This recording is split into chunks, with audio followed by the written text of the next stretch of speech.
Turning to a wrap of your top stories of the day.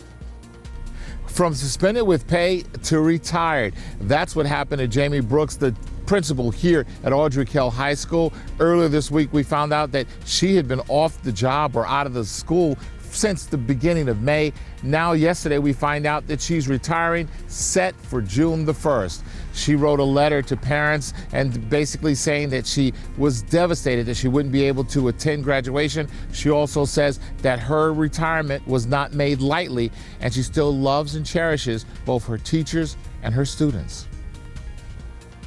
CATS is shutting down all businesses inside the Charlotte Transit Center over the next 90 days. Officials say it's part of a new safety plan, turning that entire facility into a fare zone, so only paying riders are allowed inside. CATS says impacted businesses will receive relocation help with bigger renovation plans coming next month. All right, let's get a final check of that traffic. If you typically take Independence, take a look at your TV screen. This is what you're going to run into. Inbound lanes really being impacted by that. Eastway Drive at Windover Road, right-hand lanes are being blocked. And another one here, I-85 South, lots of red indicating a crash is making for a slower morning commute. Chris. Well, luckily we only have one red day, and that's weather alert for this afternoon. And it's between noon to about 6 o'clock that I think we see most of the activity, specifically a little bit close to about that 2 to 4 o'clock time frame for the Charlotte area and the greater Charlotte area. Then we have the lower 80s, slight chance for rain Saturday, better chance on Sunday. But after that, warming on up. If you missed the warmer temperatures, they're back close to 90 on Wednesday. Ooh, hello, June. Very nice, very nice. All right, a reminder to stay weather alert today, and we will be live all day with breaking news, weather, and traffic. That's on WCNC Plus. We are streaming live now. Join us there.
streaming live right now at 7 a.m. here on WCNC Plus. Thanks for joining us. I'm Ben Thompson. And I'm Lisa Washington. We are taking a live look now at Uptown. You can see it's kind of cloudy out there, foggy. Make sure that you grab your umbrella as you head out this morning and stay weather alert today. Chris is tracking severe weather headed our way today. Chris.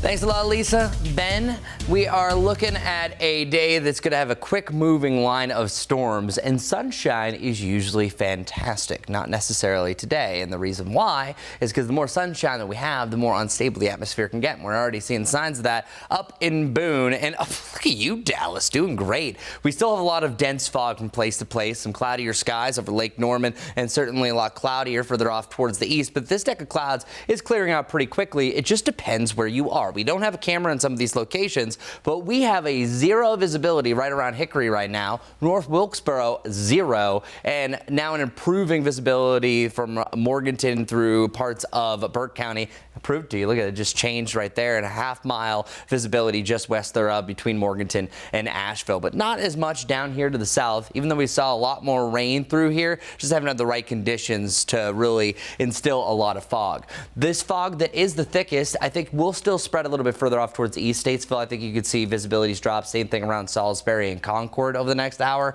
But then we start to see them come up, improve rapidly. By about 9, 10 o'clock, we're even seeing some sunshine, which is usually a great thing. But as I just explained, we have the right environment with an approaching cold front. It's a quick moving guy, by the way, that's going to upwell a lot of that heat and moisture and combine it and make a line of storms. Now, the tighter this line of storms is, the better chance we have for some gusty winds. If anything's individual, it's going to be a better chance for hail. But there's a couple of things that could line up for even a chance for a tornado. So our general window from the mountains to the sandhills, and that's right around Rockingham, we have noon to 7 o'clock. Heavy rain, strong winds, isolated hail are the 1, 2, 3 biggest threats. Now, the heavy rain mainly just because we saw so much yesterday, so that could cause a little bit of additional flooding. But this is going to be such a quick moving system, it's not going to really have a lot of time to accumulate like yesterday evening.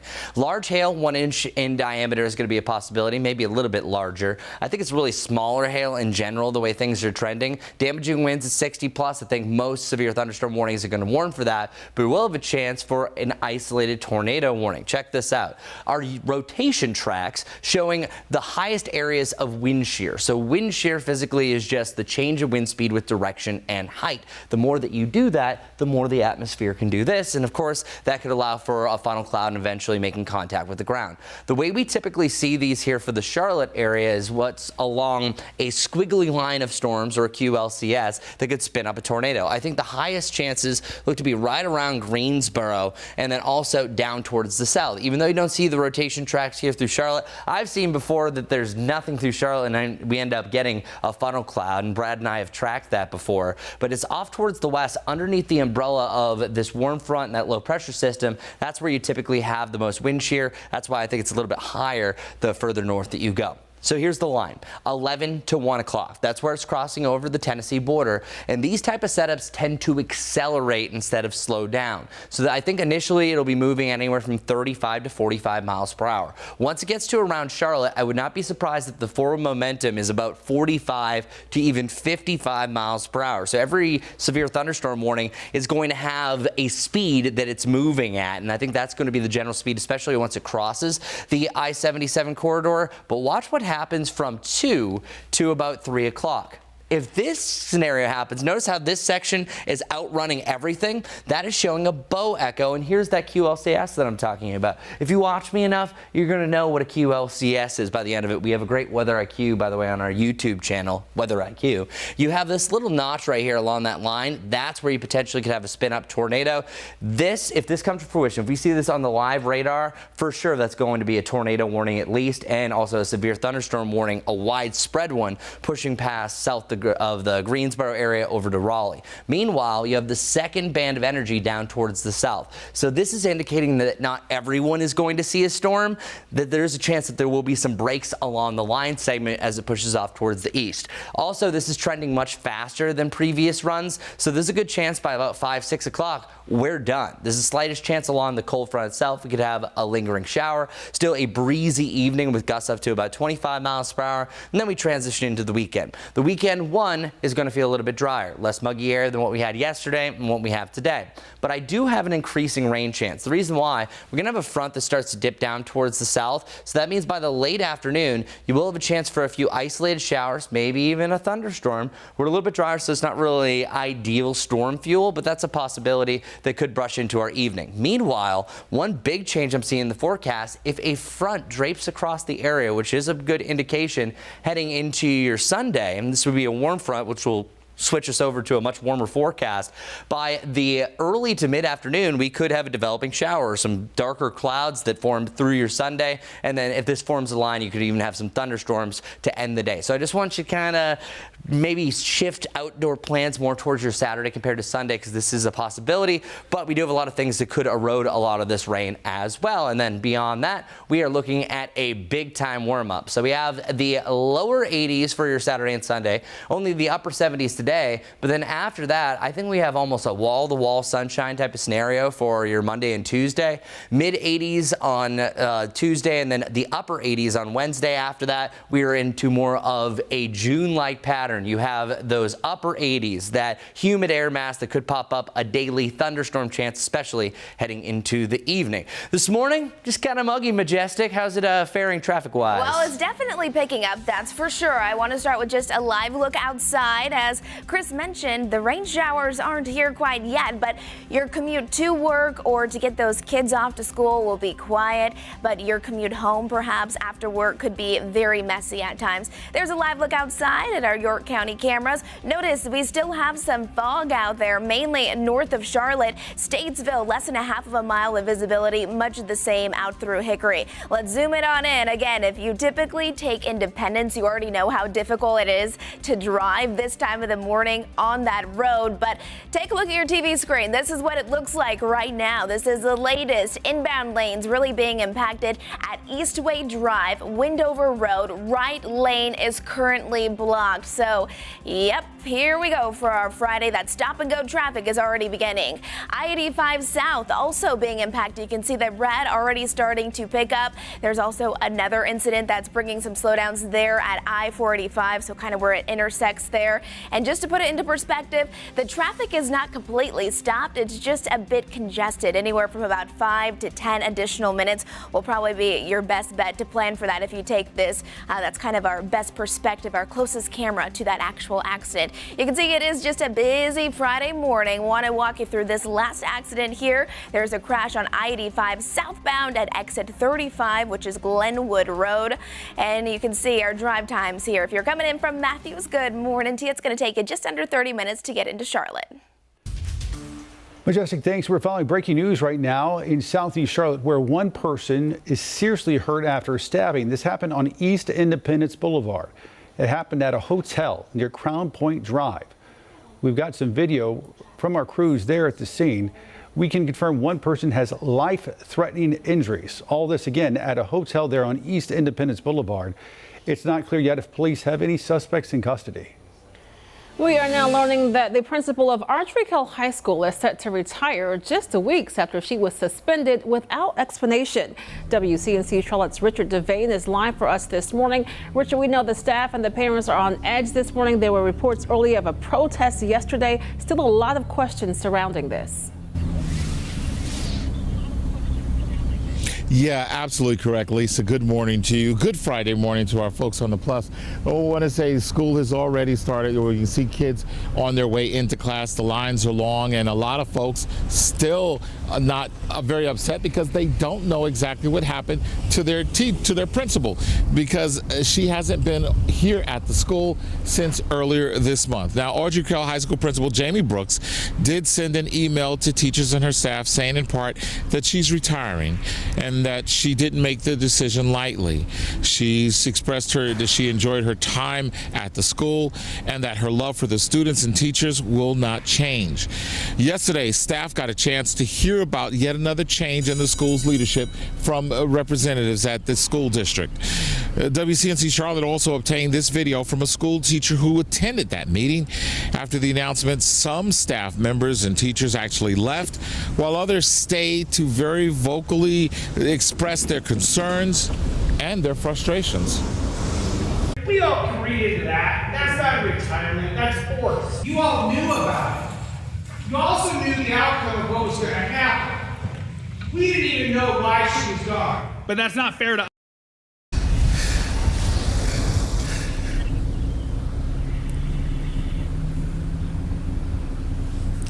And of course, Brooks says that she is sad about the fact that she won't be able to be here also for her this senior class's graduation. Guys? Richard, we could obviously hear that some of those staff members there were pretty upset. Do we know if they plan to take any action or speak out about this? Now, see, that's something we heard before the announcement of the retirement took place. But before that announcement, we were told by some teachers that they plan to voice their concerns and their frustrations at the school board meeting coming up next week. Of course, listening to the comments we heard from some of the staff there in that meeting, I'm sure they probably plan to still do that. All right, Richard, thanks so much for that. Of course, if that happens, we will certainly let you know. And there are more disruptions this morning out of CMS. We're also working to find out why the principal of Randolph Middle School is suspended with pay. In a message to parents, officials say Jennifer Schroeder was away from campus during the end-of-year testing. Records show that she was suspended on May 20th. It's unclear, though, as to why. 7:11 right now on WCNC Plus, and the search is intensifying this morning for a former police chief who escaped from prison. It comes as authorities look for 2 Louisiana inmates on the run for some 2 weeks now. NBC's Priya Sridhar reports. This morning in Calico Rock, Arkansas, police checkpoints and heavy surveillance are in place in an all-hands effort to recapture an extremely dangerous escaped killer, Grant Hardin. The 56-year-old former police chief has been serving a lengthy prison sentence for murder and rape. Residents in the area taking precautions. I just shut the windows and doors and let the pistol out on the coffee table. Officials say they've expanded the search area with several agencies working around the clock, deploying search dogs and drones to scour this dense and rugged terrain. There's a lot of vegetation, there's a lot of forests. Rand Champion is with the Arkansas Department of Corrections. There's plenty of hiding places. There are a number of abandoned, units, barns and sheds and homes and cars. Police say Hardin managed to escape in a makeshift outfit designed to look like a corrections officer uniform. According to an affidavit, the disguise convinced a guard to open the gate and let him walk out. Officials in Louisiana say they're making progress tracking down the last 2 men who broke out of a New Orleans jail nearly 2 weeks ago. Domestic abuse suspect Antoine T. Massey and 4-time convicted killer Derek Groves are still at large. They're both considered armed and dangerous, but we're very close, and that circle is tightening very, very quickly. New Orleans authorities have arrested a total of 14 people in connection with the mass jailbreak and re-arrested 8 of the 10 men who escaped. Back here in Arkansas, tips and unsubstantiated rumors about Hardin have been pouring in, including the theory he may have floated away down this river. But authorities say there have been no confirmed sightings so far.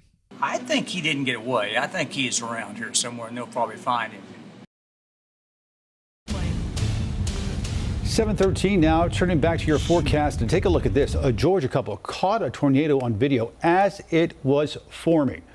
This is just south of Atlanta near Macon. The person who shot this said the wind started picking up and was strong enough to move the semi-truck in front of them.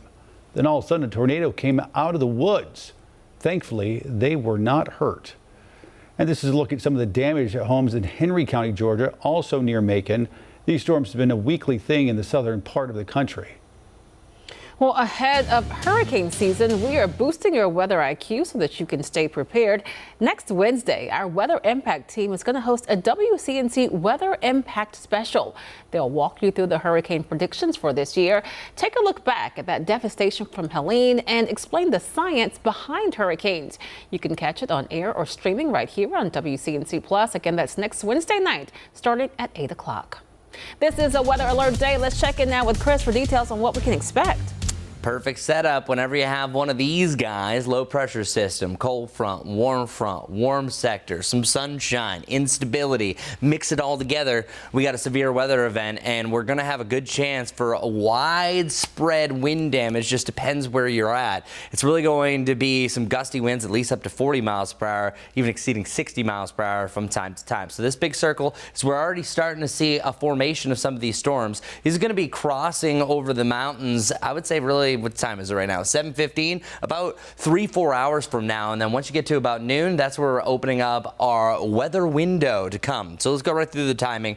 We are weather alert starting at noon for the mountains. I think it's closer to about the early to mid afternoon for the Charlotte area, and the late afternoon the further east that you go. I think this line is going to fly by, likely picking up about 5 miles per hour in its forward momentum every hour. So that's going to be tough to track, but we got you. Here's a 1 o'clock. This is the earliest I think it's going to arrive right around Hickory. So Hickory, realistically, we're going to pinpoint you to Statesville, to Taylorsville, really between about 1 to 2 o'clock. Once you get to about 2 o'clock, I think it's Lincolnton, Gastonia, Salisbury. It's about 2-3 that you're starting to see the time frame for these storms to first arrive. Charlotte, at this point, the skies are getting darker. The winds are starting to pick up. That's the outflow boundary that comes from storm systems. If there's an individual cell along this line segment, there's enough rotation in the atmosphere that could turn into a supercell. Any supercell is going to have the highest chance for hail, and you could even have a long-range tornado. But likely, if we have a tornado, it's going to be a spin-up variety, and it would come in a signature that looks like this. When I say signature, I'm not talking about writing. That's also a radar signature, as we call. So this is the imprint that we're seeing on the satellite and radar. If anything looks like this at any part of the Carolinas, likely we're going to have probably one of two things or both. Likely a severe thunderstorm warning right along that bow. You could actually have two right here, and Raleigh usually issues huge ones that encompass most of several counties, but it's in this little notch. We always refer to as a kink in the line. That's where you could have that spin-up tornado. So we look at a real high likelihood that we're going to be seeing that. Anyone that is pictured here from Jefferson to Banner Elk over to Lincolnton, Salisbury will have a chance for this. But one thing that will happen, there are going to be certain segments that are going to outrun the main line. What that does is that strips energy from certain parts. So even though it has Charlotte that's fading from the rain and storm chances right in between about that 2 to 4 time frame, doesn't mean that that's going to be the case. There's just going to be some broken line segments. So you have to anticipate the worst and hope for the best. It's either going to be those gusty winds that could cause some wind damage where you live, or you're going to have a nice little break where it gets breezy, dark, it rains a little bit, and then you're good. It's still going to be breezy on the back side of this. By about 5 to 7 o'clock, we are clearing things out, but things are actually trending much faster. So even though we have our weather alert window from about noon to 7, could even close by like 5 to 6 o'clock. Once that line rolls through, there will be a chance for a few showers behind this, but I think we're all clear from severe by about 6 o'clock, and 6 o'clock officially starts our evening. Just note, it will be a little bit breezy, and it'll start to feel a little bit drier heading into the weekend. What about your weekend rain chances? We have the slightest chance that we see a little bit of rain by the end of your Saturday. This is the biggest change. I haven't gone into a lot of detail here because we've really been focusing in on our weather alert day, but check it out. Your Sunday, I don't like this change. Sunday afternoon, we'll have a chance for some slow-moving showers and or storms, and we might have to up our rain percentage. I only have about a 30% chance here. This is 1 o'clock. This is 6 o'clock. So this looks like it's slowly developing through the area. This is the biggest change that I'm seeing here before. Sunday was looking perfectly drier, the slightest chance, but really south of I-85 could have a chance for a few hours of rain. So what I want you to do, not dictating your life, telling you what to do your weekend, but if you're say, do I want to do this Saturday or do I want to do this Sunday? You have a much better chance now to stay dry on Saturday compared to Sunday, even though both days are very similar to one another with highs in the upper 80s. So one more time, let's look at our Guy Roofing 7-day forecast. Clearly, one day stands out from all the rest because it's in that big red. That's our weather alert day, and today by far is our highest storm chance. We have that potential on Sunday and then, of course, Saturday. It's really not until next Thursday that we start heading into that typical June-like pattern, which which, believe it or not, June starts on Sunday, and June 1st is also the beginning of the Atlantic hurricane season that extends for 183 days. Our warmest day of the week trending to be Wednesday. It'll be humid at this point, so it could feel more like 90, but that humid, moist air mixes with the upper 70s. We start to get in that typical, hey, 20% chance for rain, aka pop-up showers and thunderstorms, as we really start to feel a little bit more like summer. It's been a nice little break in the meantime, even a little bit too cool earlier on. Now we have to head over to our traffic with Majestic. How have you been faring this morning? It was muggy, foggy. What's going on? Well, you know, we do have some changes out there. It's pretty quiet. Like Chris said, it's going to be one of those days where you're heading off to work, you're getting the kids up and out to school. Area roadways are looking all right, but the later half of the day, it could be much worse with those showers and storms moving in, so be mindful of that. I want to talk about the fog still, because that's still a player in our morning commute, especially north of Charlotte out towards Hickory and Statesville. That's where visibility is really going to be reduced. Taking it on home, though, we're starting to see our typical backups now about 7:20 if you're getting ready to head out the door. Notice still seeing a lot of red. If you typically drive on Independence, it's already not a great place to drive because it's very congested, but we currently do have this backup. You can see it on your TV screen here. Inbound lanes on Independence being impacted at Eastway Drive and Windover Road. Right lane is still blocked, so that is causing some concerns there. And then we have another slowdown. It's on I-85 south at I-485. All of the red indicating that stop and go traffic, and it is backed up. So allow for an additional 10 minutes to get to where you need to be this morning. And this is our closest camera to that accident on I-85. So traffic is still flowing. It's just a little bit slow for you this morning. Let's zoom it on into this final accident because it's also impacting I-85 southbound lanes at exit 35, which is Glenwood Drive. Not seeing any big concerns there. Oh, there's a lot going on all across the Carolinas this weekend. So what to do this weekend? One big event is happening up in Troutman, North Carolina at the Idaho County Fairgrounds. It's the Spring Summer Market and Food Festival. 10 a.m. to 5 p.m. both Saturday and Sunday there at the Idaho County Fairgrounds. Food vendors, unique gifts, artwork, jewelry, home decor, kids games, live music, and lots of door prizes. So don't miss it. It's happening this weekend, both Saturday and Sunday in Troutman, North Carolina. The Spring Summer Market and Food Festival. I'm Larry Sprinkle. That's what's happening this weekend. Check this out. A good effort last night from a Concord native. Aishoria Kilcori took part in the Scripps National Spelling Bee Finals, competing against 8 others for the Scripps Cup and cash prize. She was cut in the 17th round. Ultimately, last night's trophy went to 13-year-old Faison Zaki. The 7th grader was the runner-up in last year's competition. And after 21 rounds, it all came down to one word. Here it is on your screen. It's éclaircissement. It means an enlightening explanation of something that has been hitherto inexplicable. It's French. So there you go. There you go. Well, speaking of spelling, a new study shows that Americans have a hard time spelling many words, with misspell being at the top of that list. By the way, 2 S's, 2 L's. According to a Google analysis, people across the country tend to ask the spelling for definitely, separate, and necessary. Here in North Carolina, while we struggle with the word secret, South Carolinians sometimes can't find the right letters for the word people. Wow. P-E-O-P-L-E. All right, we're going to have our own Queen City spelling bee. Oh boy. Some words that we should know. Chris is going to give us the test. Do we need But you were a spelling bee champ, right? At the 3rd grade. 3rd grade? Okay, well, you got that background. It's been a few years. Okay. I feel like I need pen and Okay, paper. I'm going to but give you maybe guys preparation. Majestic, you can do the back of this one for the éclaircissement over there. Okay. First one, Tuckasegee. Tuckaseegee.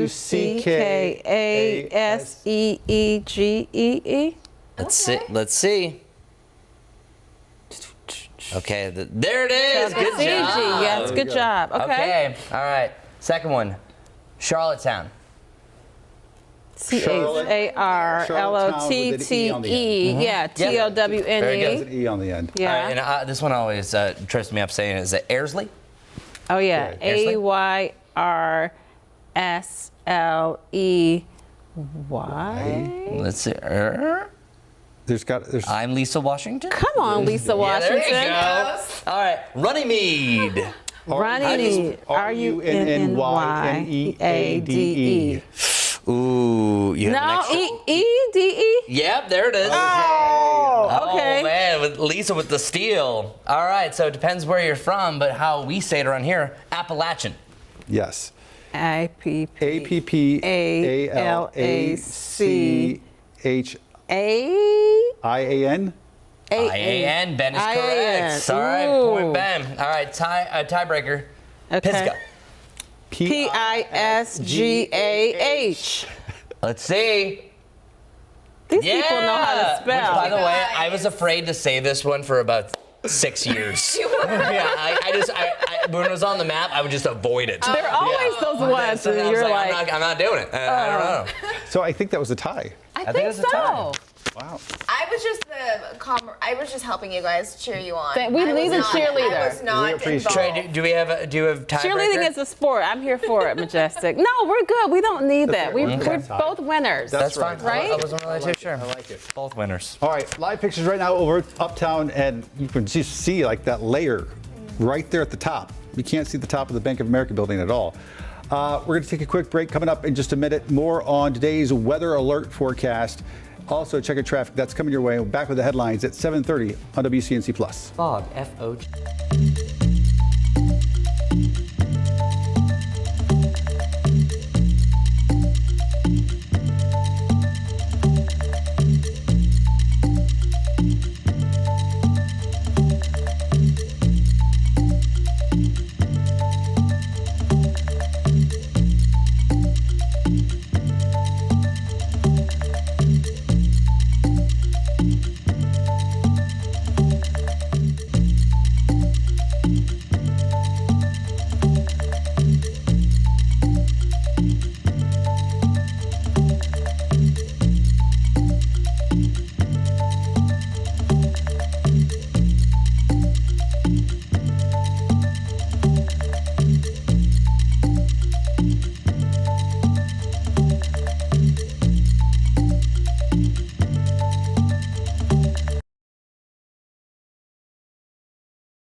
Well, good day, everybody. Not the prettiest day right now, but we'll see that sunshine before you know it. Some of you are already seeing it. Gusty winds, hail, lightning, even a spin-up tornado possible later on this afternoon. The weekend, though, looking pretty nice. We do have a slight chance for rain, though, both days. The lowest visibility is right around Hickory at a 0. We have a quarter mile right around Statesville. Not so bad down to the southeast. We're starting off in the mid-60s, but we'll warm up pretty quickly, getting into the upper 70s. Here's your chance for storms right around 1 o'clock. It's now starting to embark across the foothills. Seeing a better chance for rain, scattered thunderstorms, really between about 2 and 4 across Charlotte, and then it pushes out of our area just in time for the evening with a little bit of leftover rain on the back side of that. So keep that in mind for our extended forecast. We are anticipating a nice little warm up heading into the following week after the weekend. Temperatures back to the upper 80s on Wednesday. Majestic, what's going on traffic-wise? It is definitely picking up on our Friday morning. A live look at our traffic maps here. You can see a lot is going on. I want to get you to this one, though. Independence. If you typically drive this way,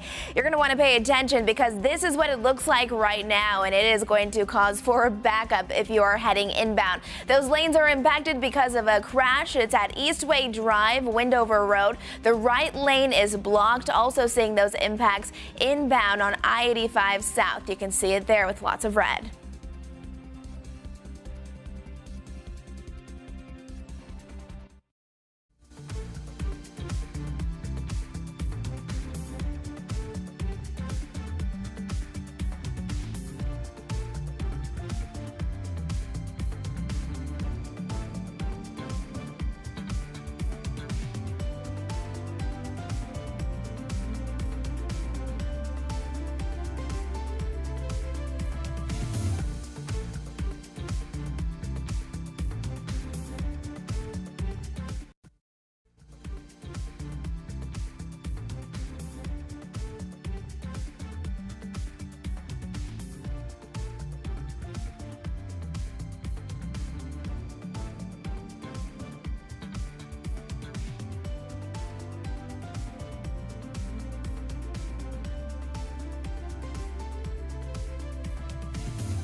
Streaming live on WCNC Plus at 7:30 on this Friday morning, I'm Lisa Washington. And I'm Ben Thompson. Big changes could be on the way for the transportation center in Uptown. We know thousands of you pass through it every single day, and now we're learning all the shops and restaurants located there will be shut down. WCNC Charlotte's Destiny Richards is live with us in the studio this morning. Now, Destiny, this is actually part of a safety overhaul.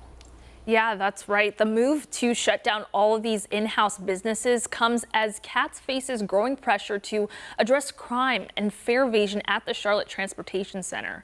So these vendors are basically stores and restaurants inside the CTC. They've been notified that their leases will be terminated within 90 days. CATS says removing the businesses will let them turn the entire transit center into a fare zone, which means only paying passengers will be allowed to remain inside. It's a step toward making the area safer for passengers after recent violent incidents, including a deadly shooting in April and a deadly stabbing back in February. By being able to mark the fare zone and ensure that the transit center is being utilized by transit passengers, we're better able to maintain security within the facility. This isn't the only oversight coming to CATS. Next week, the Federal Transit Administration will begin its triennial review, diving deep into financials, maintenance, policies, and safety standards. Officials also say this is just the beginning. A full renovation and rehabilitation plan for the Charlotte Transportation Center is expected to be unveiled next month. Destiny, why not just say add more security, more cameras, more something like that, as opposed to kicking out these businesses? Yeah, so this came up during that MTC meeting that Brent Cagle spoke at. He's the CEO of CATS, and he said this isn't just about adding more security, it's about changing how that space works. Right now, anyone can just come and go, so even with more officers, it's actually tough to enforce anything. So by removing the businesses, they're transforming the area into, again, that fare-only zone, meaning only people that are actually riding transit would be allowed to be there. And again, this is just to deter crime and keep it a safe area. No fare, no entry. All right, Destiny. Let's check back in with Chris now for more on our forecast, as this is a weather alert day. Sure is. I'm over here because I want to navigate the radar. Let's track some of the storms that are forming off towards the west. So right now we don't really have anything here locally, but looking at the forward momentum that a lot of the atmosphere is moving right now, we're seeing speeds at about 30 to 35 miles per hour. That's pretty typical for a system like this. And actually, if you look closely within this line, you're starting to really see some increasing development for some of those showers and thunderstorms across the area. So we will have a chance for more of those stronger thunderstorms to push into our area this afternoon. And then it's right through here, right through this neck of the woods. I've actually been seeing a few of those tornado warnings. So let's take a look at this one. So this one's right here around Danville. That is just around Lexington, Kentucky. This is just an indication that, hey, check it out. You can see a little bit of a notch here. This is going to be a very similar setup to what we're going to see throughout the day here. So this is kind of a good testament. Notice how there's a bunch of these squiggles along the line, but then it's right through here, where this is technically an indication of a supercell. It's on the book end of this. That's what I think we're going to be seeing on and off as we work our way through today. So one of the best tools that we have as a meteorologist is to see what's happening upstream or what's happening from the weather that's coming our way. So we're already seeing active tornado warnings that I've actually, I think, seen probably about 4 so far since about 2 a.m. That's saying something, because that's actually the more stable part of the atmosphere. Thicker clouds still over Dallas, but we are seeing a little bit of blue sky over in App State. By the time we get to the middle of the morning, talking about 9, 10 o'clock, a lot of these clouds are going to clear, because these are just those ground clouds to those lower level stratus clouds that, as we warm up the atmosphere, they rise up, they dissipate, and that'll give way to that blue sky that's up above. And that's what we're actively seeing right now in Dallas as we have our head physically in the clouds. Our visibility is still not great. It was down to a 0 in Morganton, and you're back to a 7. Now it'll be Hickory, Statesville up to North Wilkesboro. It's going to have the lowest visibilities, I would say, over the next hour or so. By about 9 o'clock, I think everything is going to be back above that danger zone. And then by 10 o'clock, everything's pretty much perfect across the area. But these visibilities will start to come down because of heavy downpours through the middle of the afternoon. Yesterday, our weather alert window was from 2 to 8 o'clock. We've pushed that up because realistically, I think you could have some strong thunderstorms, as we already see tornado warnings off towards the northwest, as early as 11 to noon. Once it gets into our county, so that's Avery, Watauga, and Ashe County, I'm talking about right about the noon hour. Closer to about the 2 to 4 o'clock time frame, it's going to be here in Charlotte. But since we have that window from about 12 to 7, I want you to start being weather alert at that point, because sometimes these lines can almost double in speed within an hour or two, and that's going to be a case in scenario, especially north of Charlotte. So noon to 7 is the time that we need to be weather alert. Once you have that heavy band of rain, if you do see it, followed by gusty winds, and then once the rain stops, you're clear from severe. You're done at that point. But heavy rain, strong winds, and isolated hail will be the top threats going forward, but we're also going to have a chance for a spin-up tornado along the line as well. Any individual cell, so that would be a supercell if it's rotating, we could have some isolated larger hail, but if you do see any hail, likely it's going to be smaller variety. But damaging winds, that's number one. That is the biggest threat that we have across the board. Rotation doesn't always mean a tornado, though. So this spin to the atmosphere that we have to the north is strongest right around the Statesville to Taylorsville over to Greensboro, and it's actually right in here that the Storm Prediction Center is pegging a higher chance for those tornadoes because of the wind shear and the more favorable environment for a bow echo that could turn into a little kink in the line, causing a tornado just as we saw around Lexington, Kentucky. Here's 11 o'clock, here's 1 o'clock, here's 2 o'clock. At this point, you can see a big difference happening here. Oftentimes, a line of thunderstorms, the energy can be separated, where some of us could actually see the storm physically break up over our house. But what's going to happen is that means more energy will go to the north and down to the south. This is a good scenario, and it just depends where you are, and that could impact different parts of the 485 loop. And it doesn't mean it's going to be Charlotte. It could split over Concord. It could split over Rock Hill. This just indicates that by the middle of the afternoon, we could see that split. So if you're watching from Charlotte, or let's call it the 321 corridor to I-77, about 1 to 3 is going to be your time frame, 2 to 4 across Charlotte, and then really after 4 o'clock, it should be close to Albemarle and then heading out. So I think it's going to accelerate throughout the day. This is only an afternoon event. Behind that, we're just going to be dealing with some gusty winds and then maybe a leftover shower in the wake as a cold front moves through. As for your Saturday, we're going to have some on and off rain later in the day. Better chance for rain on Sunday. Keep that in mind, especially during your Sunday afternoon and late afternoon. Then we're dry. Dry on Monday, Tuesday, Wednesday, close to 90 on Wednesday, and then the upper 70s on Thursday. So we really have everything majestic. We've had fog. We had widespread rain yesterday, severe weather chance, and finally sunshine. Oh, I'm looking forward to it. June's my birthday month, so we need a little sunshine for that. All right, let's get a live look outside I-77 for your Friday morning commute. It is starting to really pick up and get busy. Want to show you that big perspective first, because where you see all that orange, that's still where the fog is actually really dense, less than a half of a mile at times, especially between Statesville, Hickory. If you're heading north on I-77, that's where it's going to be limited. So just slow it down, drive for the conditions, because not everyone will see that fog. You can see we have multiple accidents out there on this Friday morning. We've been talking about this one on Independence. There was a big accident there that actually had traffic running very, very slowly. Some good news for you, that has just been cleared, so some improvements for your commute. Another one, though, a slowdown. Here's a picture of what's going on eastbound lanes on Shamrock Drive at Eastway Drive. There's an accident, right turning lane in the through lanes. You can see it's just being impacted there, not significantly, but still enough. And then it's still that watching that slow down on I-85 south at I-485. This is perspective of what that is actually looking like. Our closest camera to that ongoing situation is not completely stopped, but you'll probably want to allow for a few extra minutes to get to where you need to be so you're not late. Drive times for that commute, 34 minutes if you're coming in from Gastonia heading into Charlotte, and if you're coming in from Salisbury, it's going to take you just over 50 minutes. Then.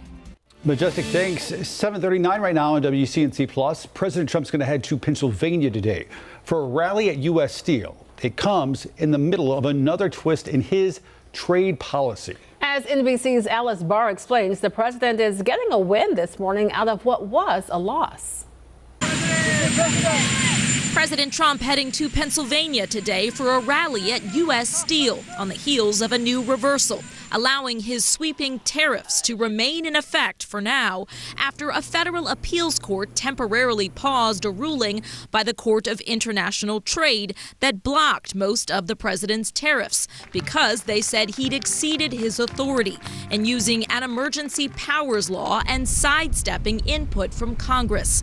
President Trump slammed the ruling overnight, saying if it stands, it would completely destroy presidential power and arguing that getting congressional approval for tariffs would dramatically slow the process as his administration negotiates trade deals with world leaders. Very adamant that this is the right approach. And so, while we're ready for a backup plan, that's never going to happen because this is going to work.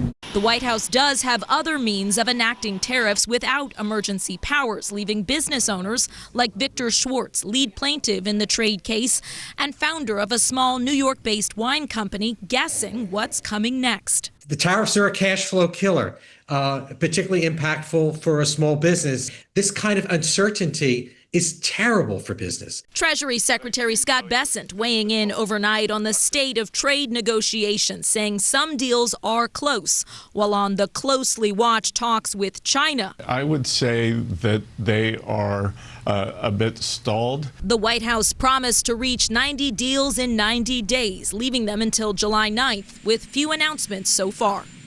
President Trump's Pennsylvania rally today is aimed at promoting a partnership between U.S. Steel and a Japan-based steel company. The president had vowed to block Nippon Steel from buying the iconic American company before announcing an agreement for what he called partial ownership, with the company staying under U.S. control. The details have not yet been released. In Washington, Alice Barr, NBC News. This morning, South Carolina Representative Nancy Mace is vowing to fight for a survivor who claims 3 men, including Mace's ex-fiance, assaulted her. According to a new lawsuit, that victim claims that she was sexually assaulted after she was incapacitated and that the assault was recorded, saved, and stored for more than 5 years. In a news conference yesterday, Mace once again accused state agencies of not doing enough to investigate the crimes. This isn't just about one woman. This is about predators who have operated with impunity for far too long. The lawsuit filed today is only the start, only the first step towards justice for her and others. It's proof predators can be exposed, that truth matters, that survivors have power, and that justice isn't optional, it's long overdue. And get away with it. Mace did not say who filed that lawsuit, but says one of the women she saw in photos and video footage that prompted her speech on the House floor. Since February, her ex-fiance, Patrick Bryant, has denied the allegation, calling it defamatory. A new federal policy on student visas hitting close to home this morning. With UNC Charlotte students caught in the middle, the U.S. government plans to aggressively revoke visas for some Chinese students, especially those with ties to the Communist parties or certain academic fields. We spoke to one incoming student who says the policy brings more questions than answers.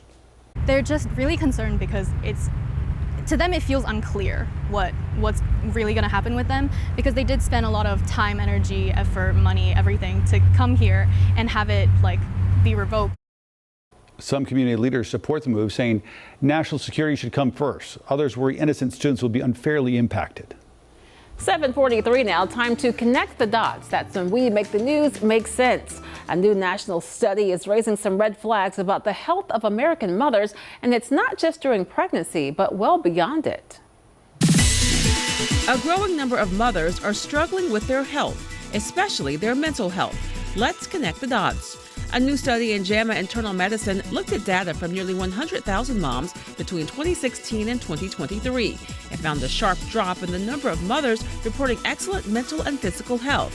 In fact, fair or poor mental health rose by 64% over that time. And moms who are younger, single, or have fewer resources reported the biggest declines.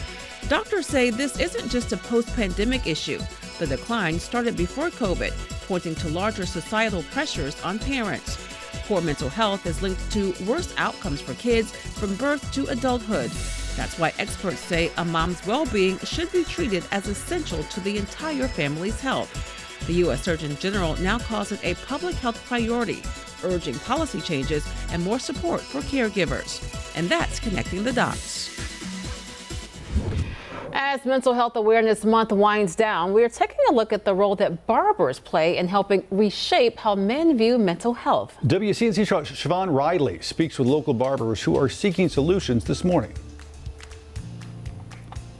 Local barbers are using their businesses to change the stigma about mental health. Some men come to their shops to talk, get wisdom, and more importantly, walk away knowing they're not alone. What's going on, man? Blensorio Barbershop in Charlotte isn't just a place to get a fresh haircut. In this chair, we call it, I call it, you can get it off your chest. It's a community hub where barbershop owner Dion Caldwell and his business partners use their platform to change the narrative. Cutting hair is basically, we're like therapists, right? About mental health, especially among black men. I tell people it's okay to not be okay. Some people think, oh man, if I go get help, I'm gonna look crazy. No, you're not. You're actually getting help. According to the National Alliance on Mental Health, 63% of African Americans believe a mental health condition is a sign of personal weakness. That's where the Confess Project comes in. A coalition of black barbers across the country trained to recognize mental health issues and provide support for men less likely to see a therapist. The barbershop has been a safe haven and a place for guys to come talk and get stuff off their chest, because sometimes they feel like people don't understand. Barbershop owner Eric Cheek says the men who sit in his chair have a lot of personal issues and need emotional support. Responsibility has been a big one, like just the load that they have to carry depending on their situation, children, wife, relationship, bills, work, no work. The Confess Project participated in a research study with Harvard University. It finds black barbers play a vital role in addressing mental health challenges and serve as gatekeepers in the community. It feels awesome. And that means a lot to Caldwell. I tell people, you can reach 100 people, you can talk to 100 people, but if you can change one life, that's what matters the most. The Confess Project has more than 1,000 barbers in 40 cities. To learn more about the project, visit our website at WCNC.com. Back to you. That's Siobhan Riley reporting. Now, if you are struggling, we do want to remind you that you are not alone and there is help available. Here is the National Suicide Prevention Hotline. That number is 988. It is free. It's available 24/7 for anyone in a crisis. All right, turning back to your forecast right now. And Chris, we're weather impact alert today.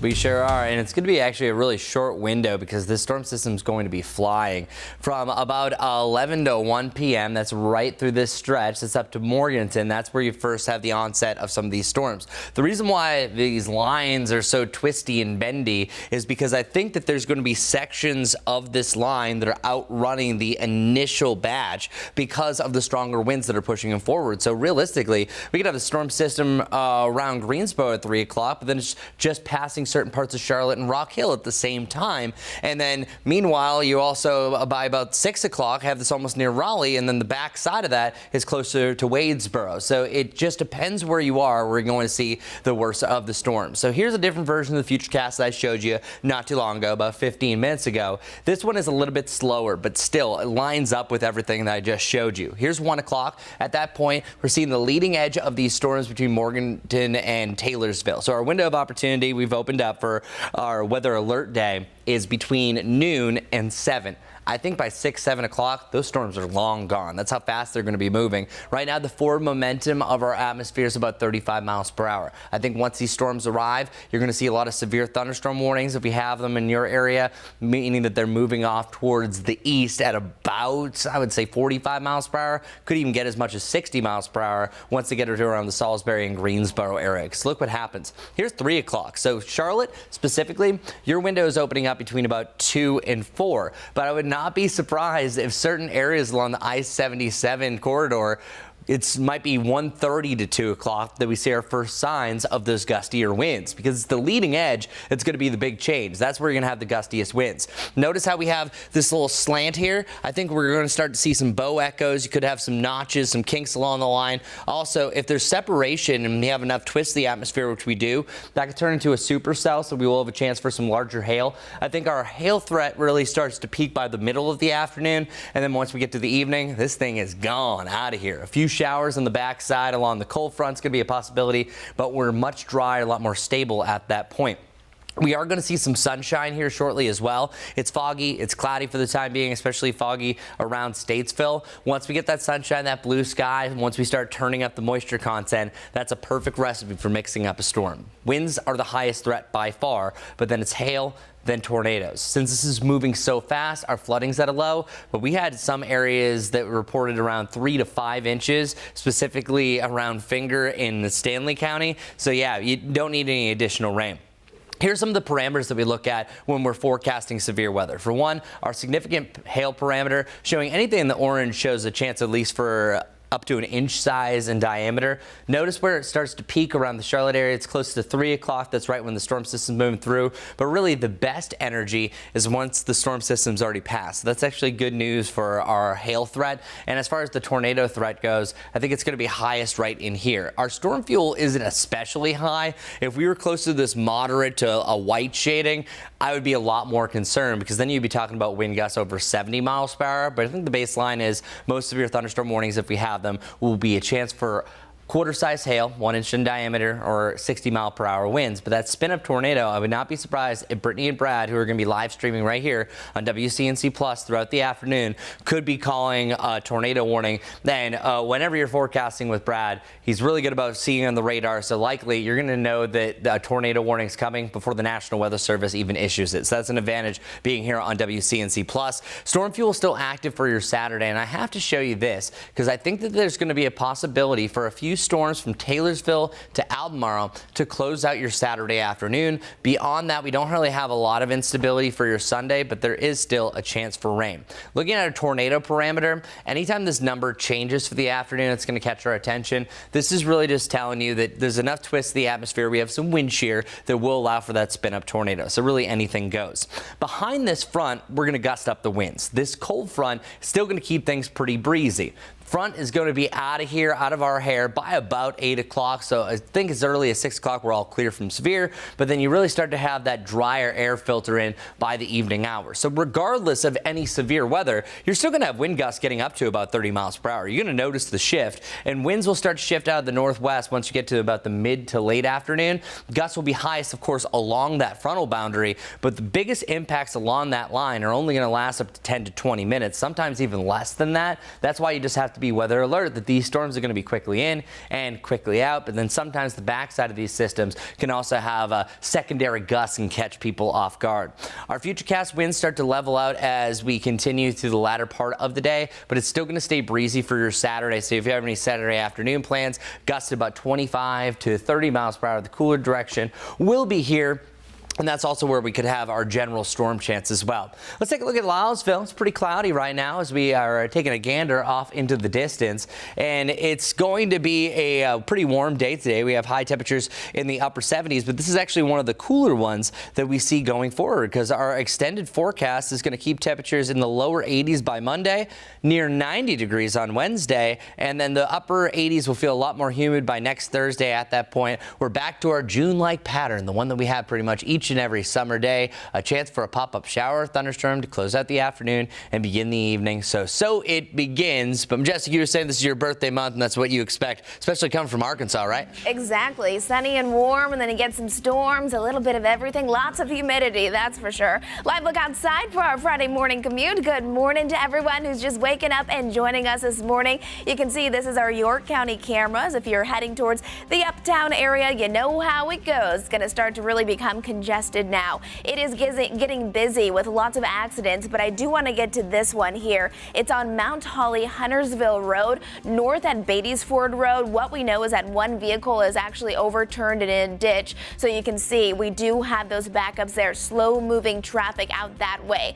Off to the south, this one here, we have a picture of what's going on. Eastbound lanes being impacted at Shamrock Drive. At Eastway Drive, there's an incident in the right turning lane that'll back you up just a few minutes.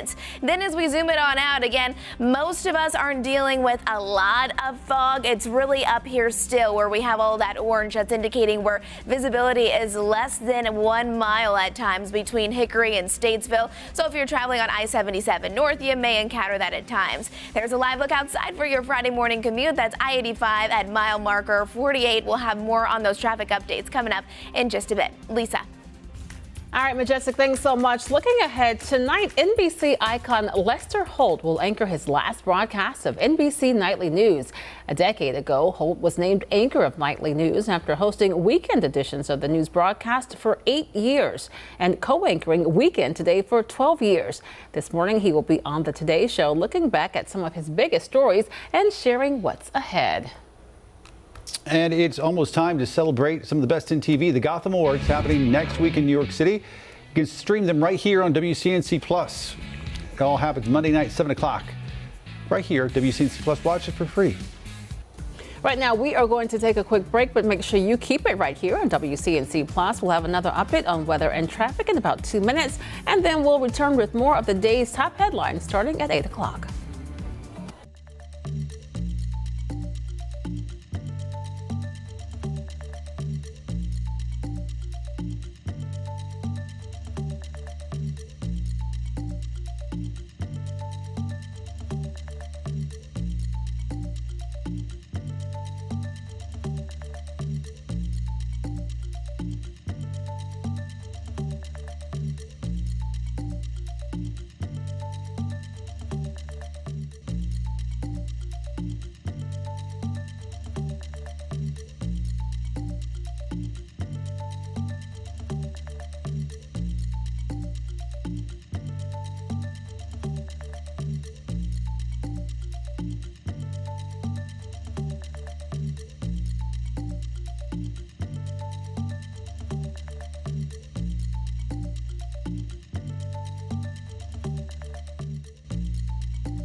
Well, good day, everybody. Your weather alert day officially is going to be most active during the middle of the afternoon. I think it's going to be a quick moving line of storms, a medium threat for all of us from the mountains to the sandhills. Severe threats really from noon to 7. I think it ends a little bit earlier than that, though. Gusty winds and large hail are the biggest threats, but an isolated tornado is also a possibility. Stay weather aware, and we're also going to be live streaming it on WCNC Plus. Don't miss that. I'm going to have your full forecast coming up here in just minutes over there, so we hope to see you there soon. So again, it's right about that 2 to 4 o'clock time frame that we're going to see the worst of the storms, and the spin up tornado potential I think is highest really northeast of Charlotte, but all of us have to be aware that it's going to be quickly in and quickly out. For your weekend, temperatures in the lower 80s, slight chance for rain by the end of your Saturday and again during the middle of your Sunday afternoon. And after that, drying out and warming up, close to 90 on Wednesday. Majestic? Going to be a hot one. It's one of those days, though, where those roads now are quiet as far as the weather goes. But by the time you're coming home this afternoon, perhaps tonight, it could be a whole different story with that active weather moving in. I-77, there's our York County cameras there. We do have multiple accidents that are ongoing. I want to let you know about this one, though. If you typically take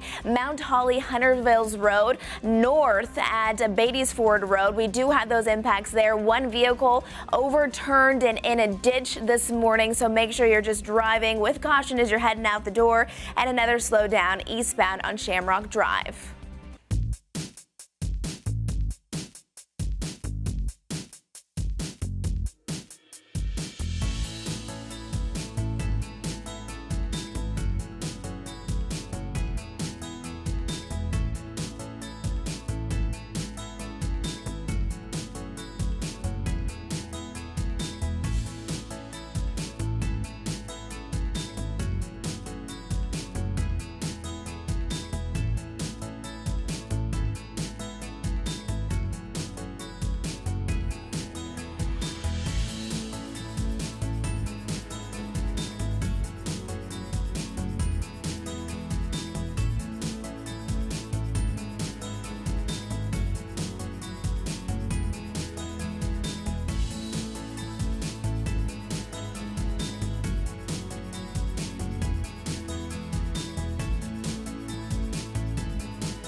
You're streaming live right now at 8 a.m. right here on WCNC Plus. I'm Ben Thompson. And I'm Lisa Washington. We are now learning that Audrey Kell's principal is set to retire just weeks after she was suspended without explanation.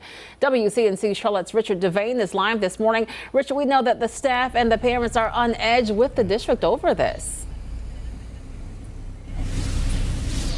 Yeah, you can understand that. They have a popular principal here at Audrey Kell who they're very pleased with, and they found out over the last few weeks she wasn't here at school, as school has already started for this last Friday of the school year, one of the last Fridays of the school year, I should say. But they're concerned, especially now that they found out she's not coming back. She's actually retiring. Audrey Kell High School Principal Jamie Brooks sent an email to teachers and her staff saying in part that she's retiring and that she did not make this decision lightly. She expressed that her love for the students and teachers will not change. Yesterday, staff and teachers got a chance to hear about yet another change in the school's leadership here at Audrey Kell. They heard this from CMS representatives. WCNC Charlotte obtained this video from a school teacher who actually attended that meeting. After the announcement, you can see multiple staff members actually get up and leave while others stayed, and they voiced their concerns and their frustrations. Take a listen. We all agreed to that. That's not retirement, that's forced. You all knew about it. You also knew the outcome of what was going to happen. We didn't even know why she was gone. But that's not fair to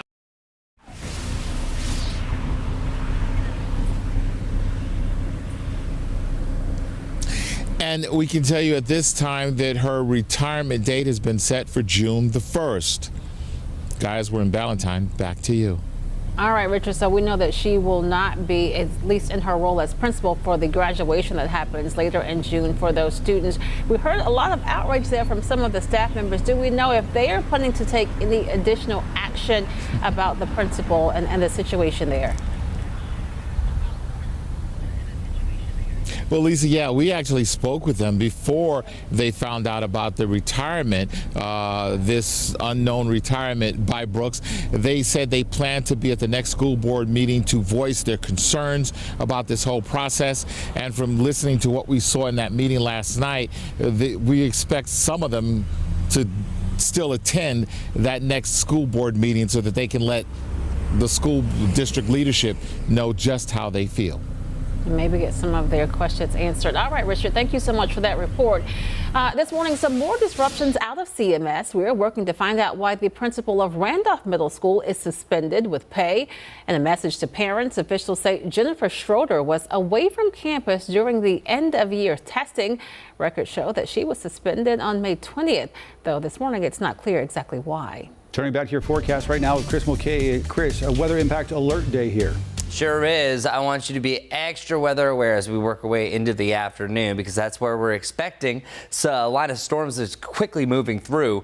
And as long as we don't get any blue sky and sunshine beforehand, it's not going to be that bad. Oh no, Dallas, what are you doing? So the sunshine is going to make the atmosphere more unstable. The warmer it gets, the more unstable it gets. It leads to storm fuel, and that's going to lead to a decent line of thunderstorms, especially for the middle of the afternoon. So Dallas already starting to clear things out. You can physically see some of these lower level clouds starting to burn off, getting rid of that fog as well. And fog's been a big story about this morning. We're almost done with it. Only a half-mile visibility right around Statesville. We were dealing with visibilities down to about a 0 around Morganton over to Hickory. That has vastly improved, so we're almost done. And I think that we're going to see a lot more sunshine by about 10 o'clock. At that point, a lot of those lower level clouds are going to be clearing out, and then we just have to wait for visibilities to drop off again, and that's going to be along a line of thunderstorms. So Dallas actually looking pretty nice. Today is a little bit on the humid side, not as muggy as yesterday, which is actually good news. The more moisture that we'd have, actually, the stronger these storms potentially could be, but it's still going to be enough. We have a good line that's pushing through. Right now, a whole lot of nothing, but boy, did we see a lot of rain yesterday. There were parts of Stanley County that saw up to about 3 to 5 inches of rain. Here's what's happening.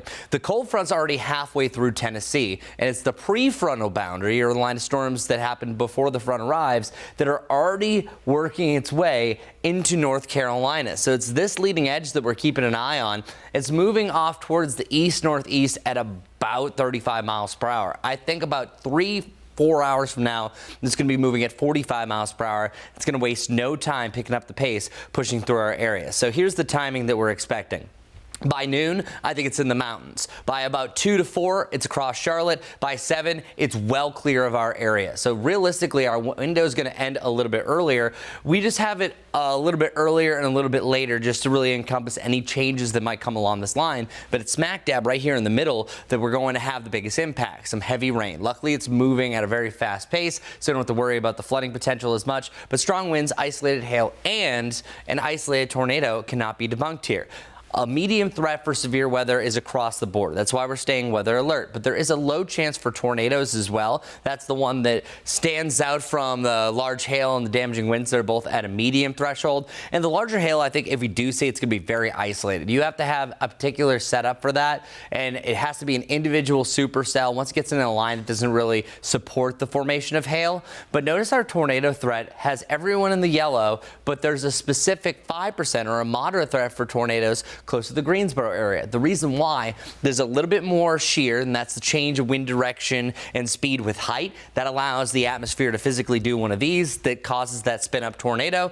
And if you have a line of thunderstorms, any kink or bend in it will allow for that storm or that tornado to form. Here's our timing. 11 to 1, it's past the mountains into the foothills. Look at how fast that moved. 1, 2, 3 o'clock. The one case and scenario that I'm seeing here, and this is actually a little bit different than I was showing you earlier, once we get some breaks in the lines, some of us will have just a gusty situation, gust up to about 30, 35 miles per hour and some rain or winds barely blowing, while others are going to have some torrential downpours and maybe even a tornado warning. It just all depends. Once you start to get a bit of a bow and a twist and bend here, it can be the bookends of those that could allow for a spin-up tornado. The signatures don't look as impressive as they did earlier this morning, so that's some good news. But one thing I want everyone to anticipate, we always prepare for the worst and we hope for the best. There's a solid chance that you could be talking to your friend in Statesville saying, man, did you see those storms? Meanwhile, you were over in Mount Holly and not much happened. It just is going to be a lot of separations and breaks, and that often happens when certain parts of the line get a little bit stronger. That'll take energy away, and that's why you see less of the heavy rain in certain segments along that line.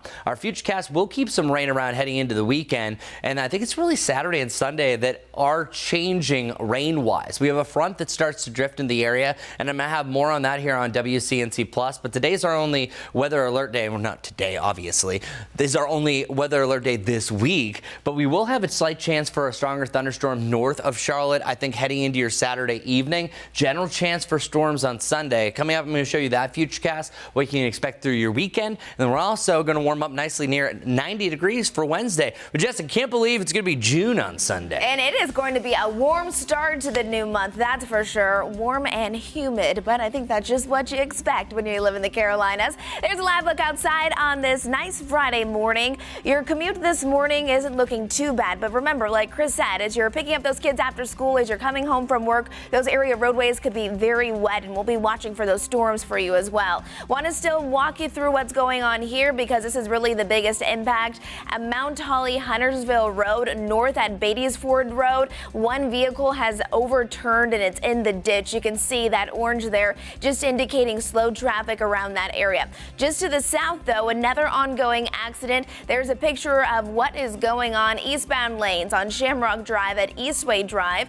There was an accident there, and it's impacting the right turn and through lanes. Just to the north of it, a crash on Allen Road near Graham Street. Live look as we're actually zooming it on now. I do want to point out we're still seeing a little bit of that fog there between Hickory and Statesville, especially Statesville. That's where the fog has developed, and it's going to be dense at times, reducing down that visibility.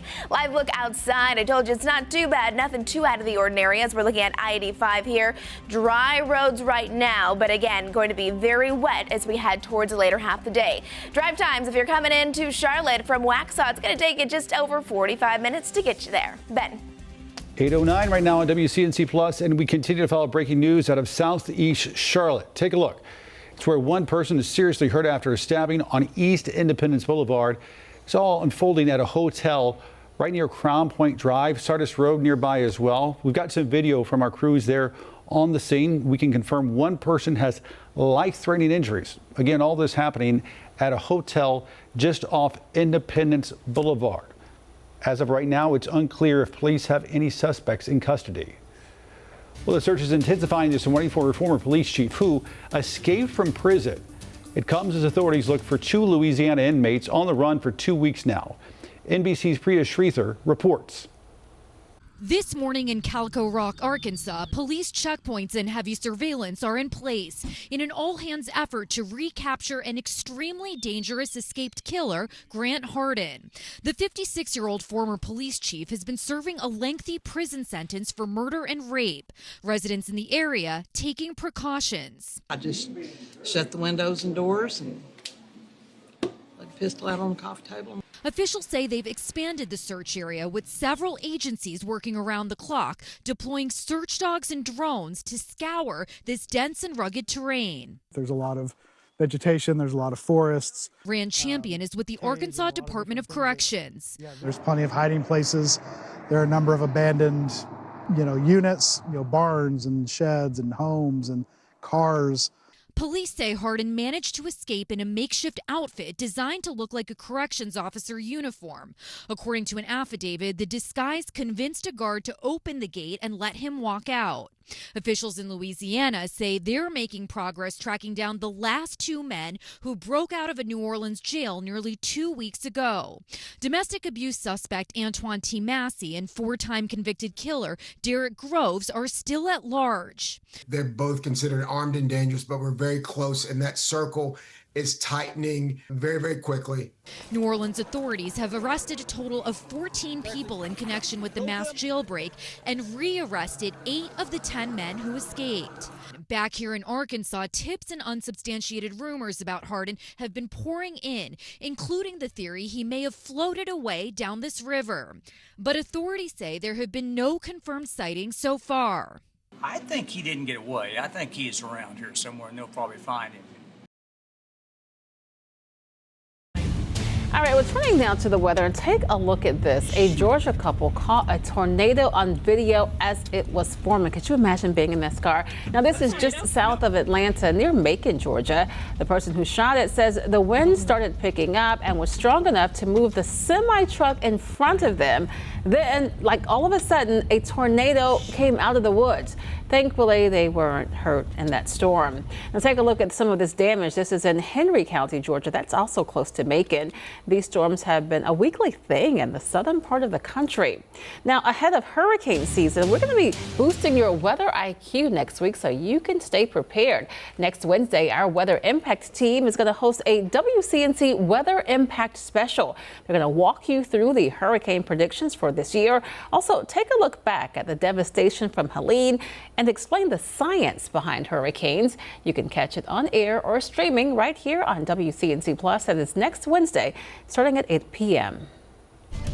And the Pacific hurricane season officially started on May 15th, and they have their first tropical storm. It's one of the coolest looking storms I've ever seen. Alvin! So Tropical Storm Alvin officially formed late morning yesterday. And the only reason why I have a giant chipmunk on here and not making light of any situation is because this is going to be a non-event. What's happening is it's already hitting its peak, and then we're expecting this to wind down. So winds were at 60 miles per hour about 6 hours ago. Then it will be down to a tropical depression and then even a remnant low by the time it's affecting anywhere around Baja and the California Sur. And then once it makes landfall into Mexico, it's barely putting any more rain. We actually saw more rain in Stanley County yesterday than we're going to see for this entire event on the western side of Mexico, just really showing how it is.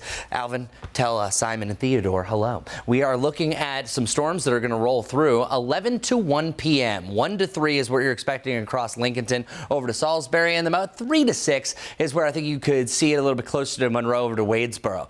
This is a really weird line. I was not a bad artist here. This is actually indicating that I think that you could have some bowing segments here. It backs off there, and then another bowing segment there. So it's going to be really different. Also, the line I think is going to be fairly diagonal. I didn't really do a good job at being diagonal. I guess go like that across the area. High temperatures reaching the upper 70s. Much warmer, by the way. Middle of next week, we're going to rebound to about 88 degrees. Today's going to be breezy, though. though. There's a lot of things when we focus in on severe weather. Sometimes you forget about the other things that affect your day. Regardless of any thunderstorms, you can expect a windy day. I think as this front gets a little bit closer, you're visibly going to see the trees swaying in the breeze, even if you don't have a thunderstorm. Gusts to 25 to 30 miles per hour are the norm once this front gets a little bit closer to us, and it'll get a little bit lighter as we work our way into the evening. All right, now let's get to your storm potential. I showed you the general squiggle lines, but this might pick up a little bit more. So here, let me step out of the way. Find where you live on the map. All right, you got it? Okay. So once you get to about noon to 1, I think this line's going to be moving at about 45 miles per hour. It's actually moving due east, but you're going to see this diagonal line. That's why areas north, I think you're going to see this outrun. It's also a little bit closer to the low pressure system, so I think it's going to have a higher storm fuel and also a higher wind shear that could allow it to outrun its other storm opponents, but then also provide a tornado. Here, I'll explain. Once you get to about 2 to 3 o'clock, I think it's actively over the Charlotte area. I have a window about 2 to 4 for the 485 loop, the 77 corridor over to 321. And then once this passes, I think you're good to go for the day. It's still going to be breezy. There might be a leftover shower, but your severe weather window's closed, as we say, clear from severe. But it looks like winds could be up to 60 miles per hour associated with this line, but the physical storm, I wouldn't be surprised if it's moving as fast as 55 plus. That's why it's already clear of us by about 5 o'clock. So we've been talking about our severe weather window really from about noon to 7. That was just to extend it just in case some of these storms, the bottom parts did linger. But I think realistically, it's almost noon to 5 o'clock for most of the area. And again, Charlotte, a little bit closer to the 2 to 3 o'clock hour is your best opportunity. And if this accelerates even more from the time that you're watching me right now, could even be a little bit close to that 2 o'clock hour. So that's why I want us all to stay weather alert pretty much for the entirety of the afternoon.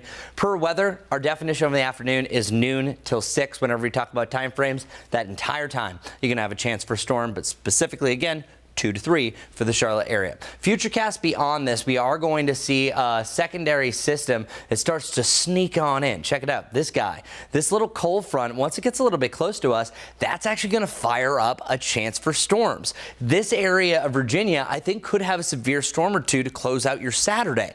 This is going to jog into the Charlotte area. This is the sneakiest bust of any forecast. It's maddening. Sometimes you can have a line of severe storms to the north and they keep going. So I want people to know, especially on the I-40 corridor, heading into your Saturday evening, this is going to be a case and scenario, and this is the change that we're seeing into the weekend. So the one front that moves through, it's another front that's going to sneak in and kind of stall around the area that's changing up our weekend. So let's get to your weekend forecast. Well, first off, I want to show you the winds. Saturday is also going to be a breezy day behind this front. Sometimes the 24 to 36 hour window behind a front is still going to keep things breezy. So your Saturday morning, you're still looking at gusts to about 20 miles per hour, peaking to about 40 miles per hour in the mountains if you're going on a hike. Still gusts up to 30 miles per hour during your Saturday afternoon. All right, here's your weekend forecast. I thought that graphic was coming next. 81 degrees on Saturday, 80 degrees on Sunday. Sunday, I want to raise our rain chances just because of what's going down. I mentioned about that little weak disturbance here. I'm going to slow it down for you.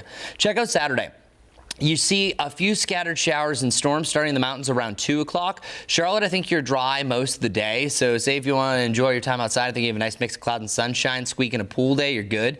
By the end of the afternoon into the evening, this is the change. And actually, compared to what I was talking on WCNC from 4:30 to 7, it wasn't as aggressive as this. So this is picking up on a few cells. And again, primarily north of Charlotte that we're seeing this. And then into the evening, eventually they start to fade out. And then now we move into Sunday. Sunday, this is the biggest change. I would not be surprised if we start to see some storms develop during the afternoon. I think that front is going to stall out. And once it starts to interact with some of that daytime heating, I think you have a mix of cloud and sunshine. Some of those darkening clouds could turn into some showers and thunderstorms.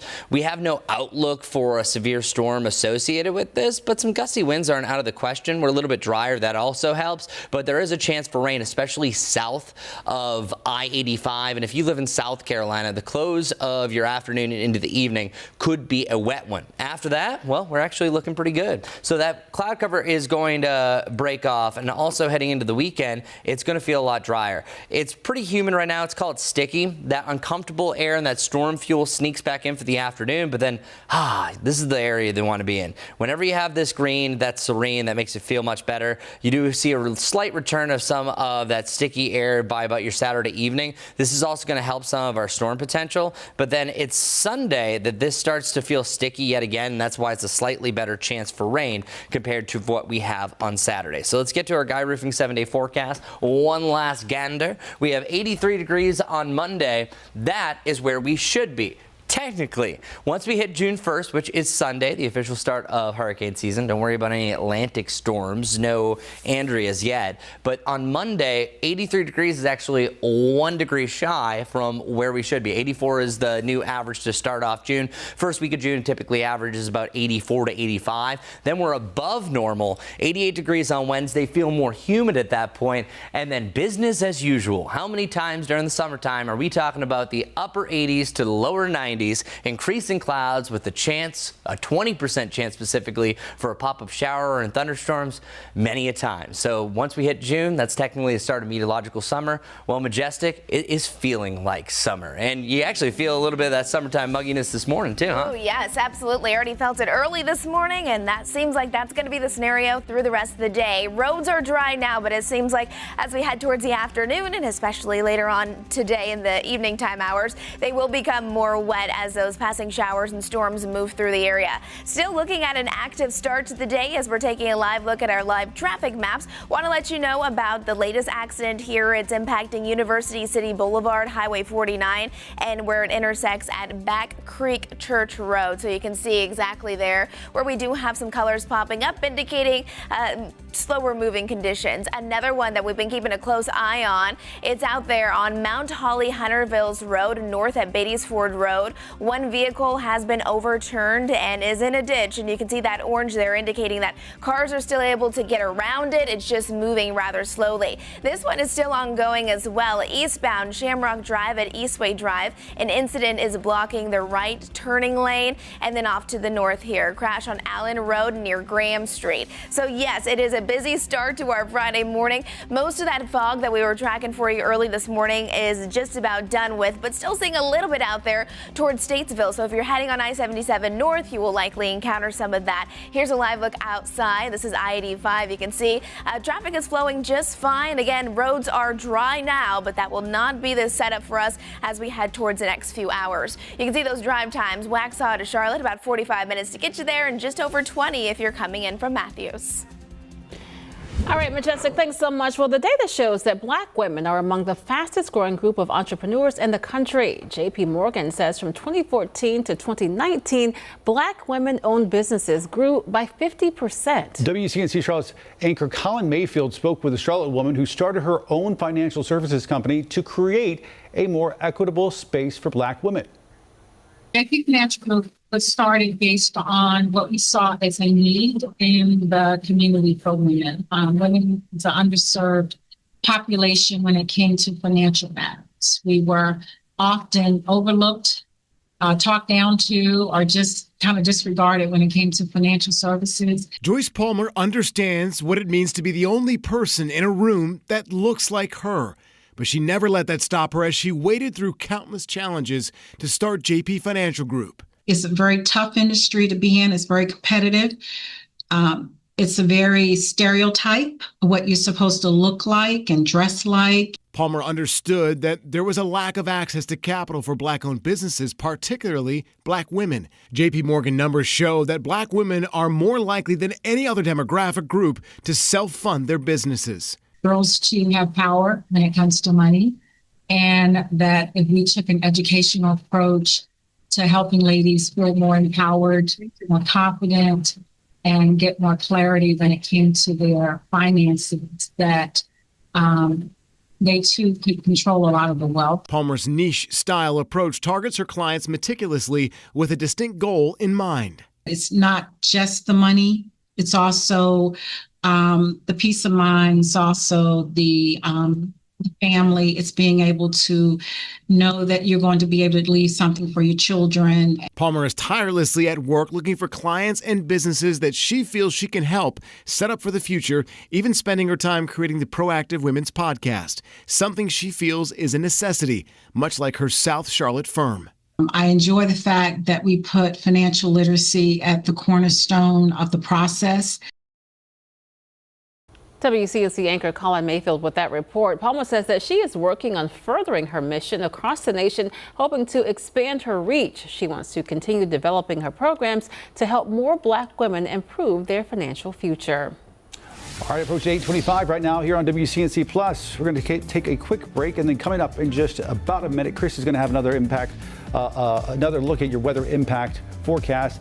Majestic also standing by with a look at your Friday morning commute. That's coming your way right here on WCNC Plus.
Well, there it is, noon to 7. You got to be weather alert, heavy rain, strong winds, isolated hail, and there's even a chance for a tornado. Yeah, we have a low risk for that.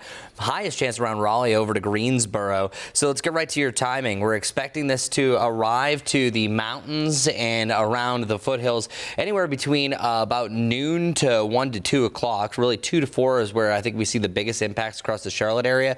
There could be some breaks along the line, so some of us would deal with the torrential downpour and some heavier winds, even a chance for a spin-up tornado and some isolated hail, while others are just dealing with rain in general. Regardless of who you are, where you are, you're going to have a chance for a gusty wind up to about 25 plus. And then heading into the evening, all is well, my friends. We have a good-looking forecast. Your weekend forecast, all right. We can expect temperatures to be right around 80 degrees. Here we go. We can anticipate maybe a better chance for a shower, I would say, on Sunday, mid to late afternoon. Saturday, it's an evening event as we have some showers and storm chances north of I-40. Then much warmer, near 90 on Wednesday. Majestic, what's going on this morning? Well, it is going to be a busy start to our Friday morning. You can tell that those roads now aren't doing too bad. They're nice and dry, but just like Chris said, your commute this afternoon is going to look a whole lot different, so make sure you're driving with caution. We do have a lot going on as we're looking at our live traffic maps. Want to let you know about this one here. It's an injury incident.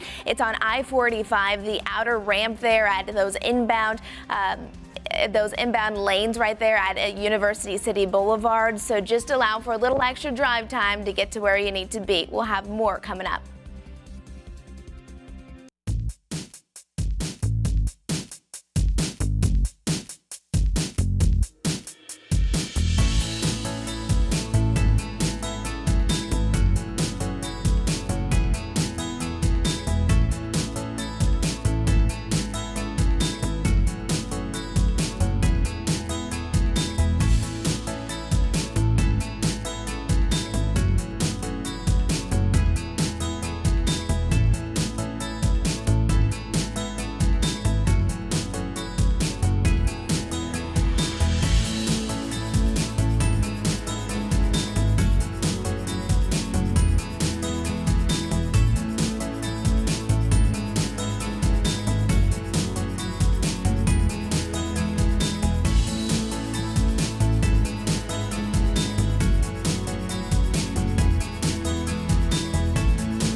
for joining us live on WCNC Plus at 8:30. I'm Lisa Washington. And I'm Ben Thompson. Big changes could be on the way for the CATS Transportation Center in Uptown.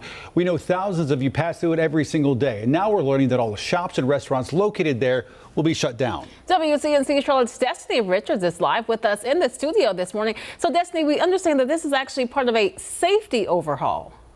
It is. The move to shut down all of these in-house businesses comes as CATS faces growing pressure to address crime and fare evasion at the Charlotte Transportation Center. Those stores and restaurants inside the CTC have been notified that their leases will be terminated within 90 days. CATS says removing the businesses will let them turn the entire transit center into a fare zone, which means only paying passengers will be allowed to remain inside. It's a step toward making the area safer for passengers after recent violent incidents, including a deadly shooting in April and a deadly stabbing back in February. By being able to mark the fare zone and ensure that the transit center is being utilized by transit passengers, we're better able to maintain security within the facility. This isn't the only oversight coming to CATS. Next week, the Federal Transit Administration will begin its triennial review, diving deep into financials, maintenance, policies, and safety standards. Officials also say this is just the beginning. A full renovation and rehabilitation plan for the Charlotte Transportation Center is expected to be unveiled next month. Ben. Destiny, I feel like the obvious question here is why not just add more security? They already have security there. Why not add more as opposed to, say, shuttering these businesses?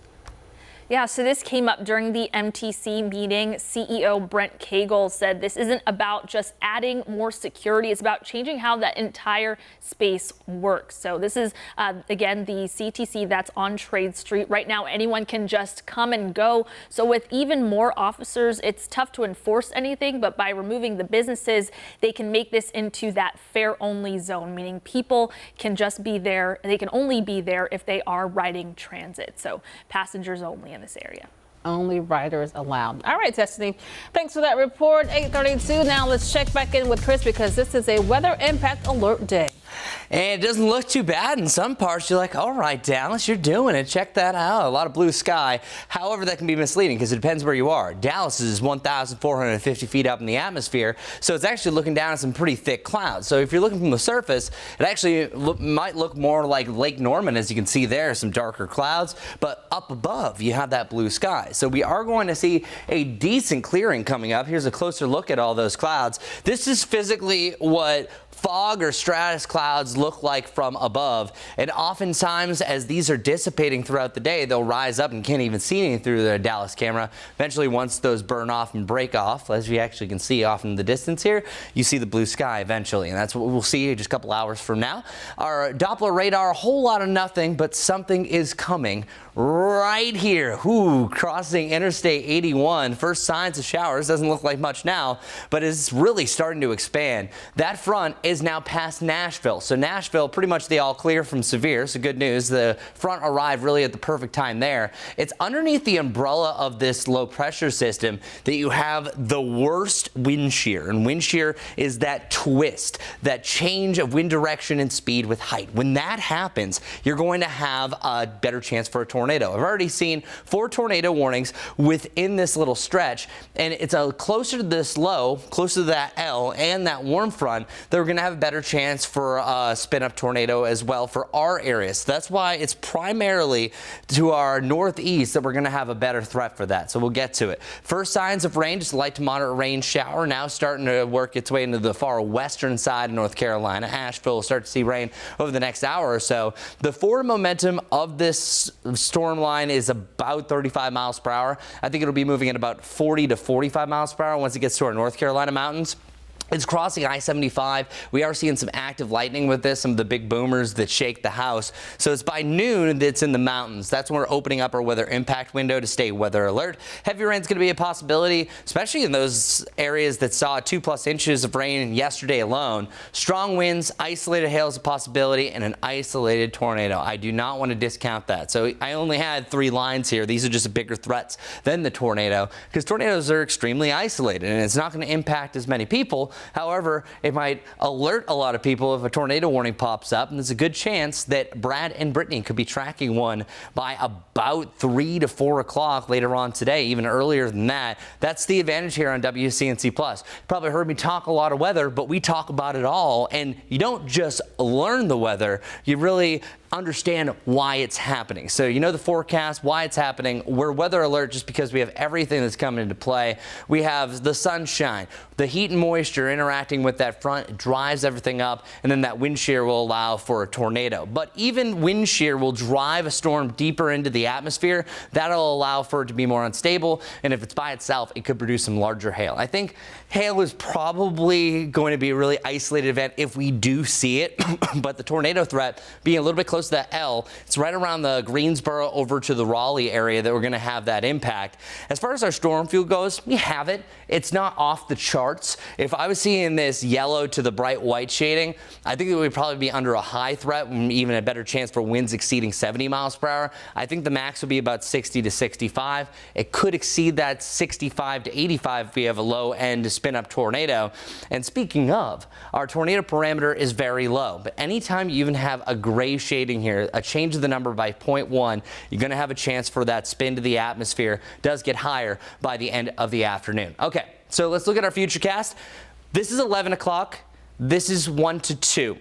At that point, I think that it's crossing Hickory. You're all clear from severe in Morganton. You're going to have a chance for a second coming of rain, but it won't be a severe line. At that point, the atmosphere is spent. You already used up all the energy. I think it's the northern part of this line. See how this has this little bit of a bow? That's representing a bow echo. And this little right here, dude, that little kink, that's where you could have that spin-up tornado. So called the QLCS. It looks to be a little bit higher to the north, but oftentimes whenever you have a line of thunderstorms, it's not always uniform. Now, further off towards west in the plain states, crossing the Mississippi, they hold together a little bit more. The mountains disrupt a lot of stuff here. So I think what's going to happen is there's going to be certain parts of the line that are stronger than others. That's going to allow for a break. So literally, we could have a distance of 20 miles that somebody has a torrential downpour and wind damage. Meanwhile, 20 miles south, you just have rain and then it got some gusty winds. So it just depends where you are. And we always prepare you for the worst case scenario. And hey, we hope for the best. I don't want you to spend your Saturday cleaning up your yard.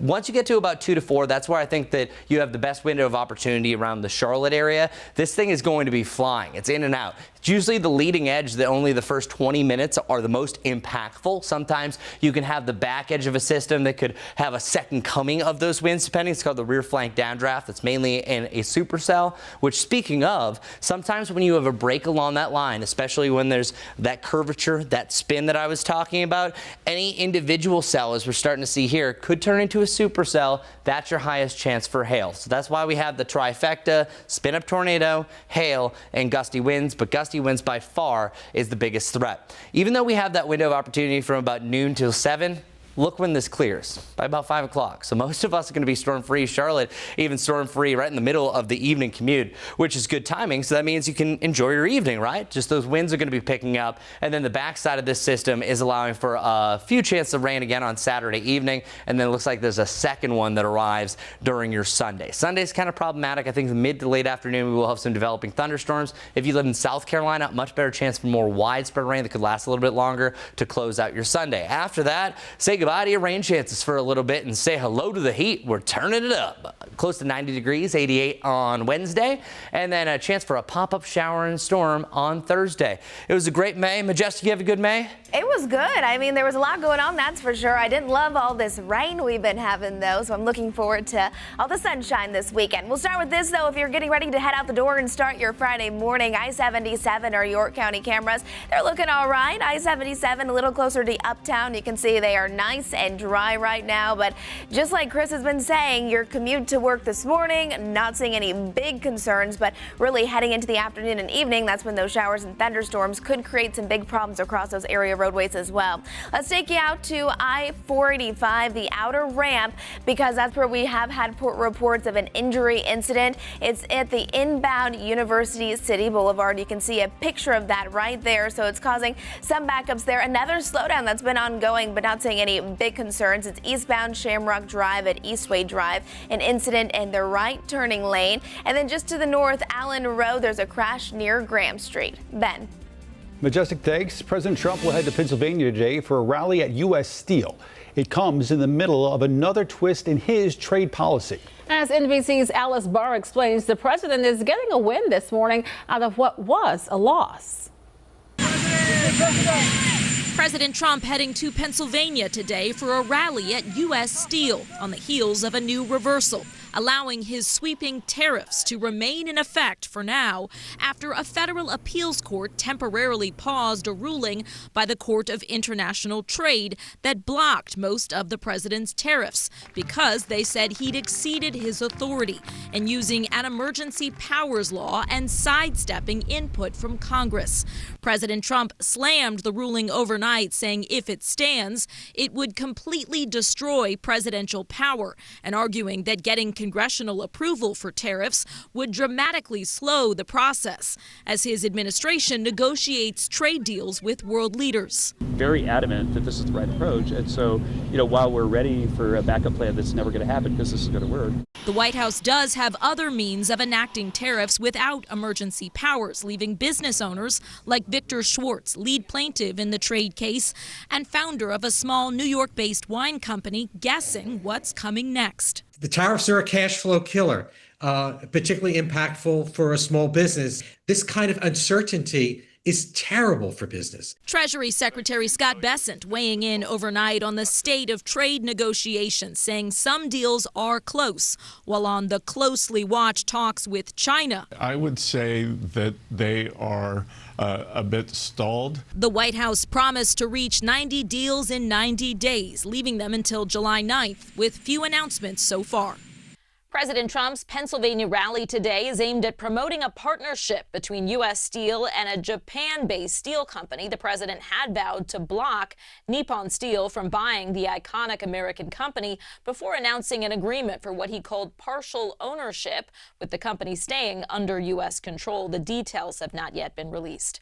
In Washington, Alice Barr, NBC News. 8:42 right now here on WCNC Plus. A new federal policy on student visas really hitting close to home this morning, with some UNC Charlotte students caught in the middle. The U.S. government plans to aggressively revoke visas for some Chinese students, especially those with ties to the Communist Party or certain academic fields. We spoke to one incoming student who says the policy brings more questions than answers. They're just really concerned because to them it feels unclear what's really going to happen with them, because they did spend a lot of time, energy, effort, money, everything to come here and have it be revoked. Some community leaders support the move, saying national security should come first. Others worry innocent students are going to be unfairly impacted. As Mental Health Awareness Month winds down, we're taking a look at the role that barbers play in helping reshape how men view mental health. WCNC Charlotte's Siobhan Riley speaks with local barbers who are seeking solutions this morning. Local barbers are using their businesses to change the stigma about mental health. Some men come to their shops to talk, get wisdom, and more importantly, walk away knowing they're not alone. What's going on, man? Blensorio Barbershop in Charlotte isn't just a place to get a fresh haircut. In this chair, we call it, I call it, you can get it off your chest. It's a community hub where barbershop owner Dion Caldwell and his business partners use their platform to change the narrative. Cutting hair is basically, we're like therapists, right? About mental health, especially among black men. I tell people it's okay to not be okay. Some people think, oh man, if I go get help, I'm gonna look crazy. No, you're not. You're actually getting help. According to the National Alliance on Mental Health, 63% of African Americans believe a mental health condition is a sign of personal weakness. That's where the Confess Project comes in. A coalition of black barbers across the country trained to recognize mental health issues and provide support for men less likely to see a therapist. The barbershop has been a safe haven and a place for guys to come talk and get stuff off their chest, because sometimes they feel like people don't understand. Barbershop owner Eric Cheek says the men who sit in his chair have a lot of personal issues and need emotional support. Responsibility has been a big one, just the load that they have to carry depending on their situation, children, wife, relationship, bills, work, no work. The Confess Project participated in a research study with Harvard University. It finds Black barbers play a vital role in addressing mental health challenges and serve as gatekeepers in the community. It feels awesome. And that means a lot to Caldwell. I tell people, you can reach 100 people, you can talk to 100 people, but if you can change one life, that's what matters the most. The Confess Project has more than 1,000 barbers in 40 cities. To learn more about the project, visit our website at WCNC.com. Back to you. Siobhan Raleigh with that report. If you are struggling, we do want to remind you that you are not alone and that there is help available. In fact, here is the National Suicide Prevention Hotline, that number 988. It is free. It's available 24/7 for anyone in a crisis. Live at 8:45 right now on WCNC Plus. And folks, we are weather impact alert today for some severe storms that could be sweeping through our area in a few hours, Chris. Yep, and for the time being, we're just trying to get rid of the fog and the lower level clouds, and that's why it looks like this in our Dallas camera. Remember, not too long ago, I was just saying, hey, look at that blue sky off in the distance, but we still have some of those low level stratus clouds that need to lift up. That's exactly what's happening here. So it's in the process of trying to clear things out. We're going to see a decent amount of those Carolina blues heading into the afternoon. Record high for today is 95 degrees. We're close to that normal, about 83. That was our high yesterday, actually. And then our highs up in the mountains will be much cooler because that rain-cooled air will be here before you know it. Also, the arriving cold front is going to affect that as well. So winds out of the southwest, by the way, are going to be on the breezy end throughout today. So oftentimes we get so caught up in the severe weather chances that you kind of forget about the other impacts of the day. It's going to be windy regardless, y'all. We're talking about wind gusts up to about 20 to 25 miles per hour on and off. Now, of course, once the line of thunderstorms gets there,